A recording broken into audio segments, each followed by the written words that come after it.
Well, we have to do a number of things, and we have to do them all at the same time, mindful of the guiding truth of what made America an economic success, and that is to put a stronger middle class at the center of every policy question that we ask and every answer for which we search. So we do need to adopt wage policies that keep the minimum wage not only up and pacing with inflation, but above the poverty line.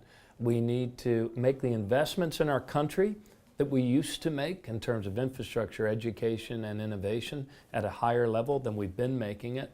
We also need to rein in the reckless gambling that takes place with our money and our national economy on Wall Street.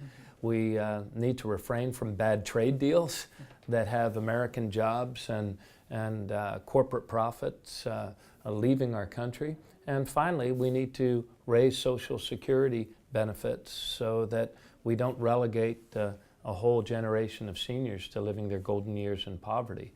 These are the things, when done together, along with many other things, that actually create the sort of consumer demand that allows our economy to grow in ways that lift every family.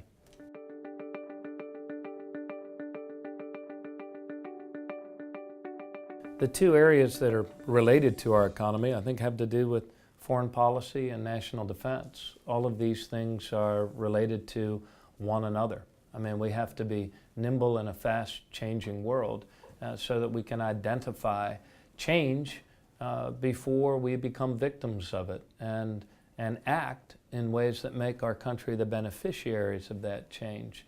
What does that mean? That means engaging in a more far-seeing way the substantial powers we have as a nation beyond our military, namely our economic, our diplomatic, and our healing powers, to work with like-minded nations around the world in much more collaborative ways than perhaps we were accustomed to in a world dominated by superpowers in the past.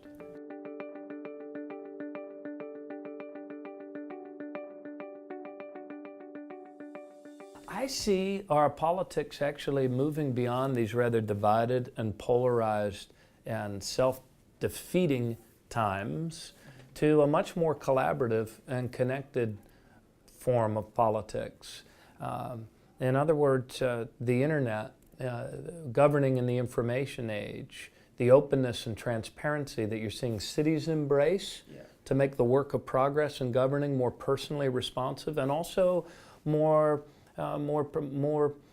easily verified by individual citizens. All those things, I think, are going to converge to create a much greater trust among not only citizens and the government that serves them, but also among all of us as citizens in this new republic.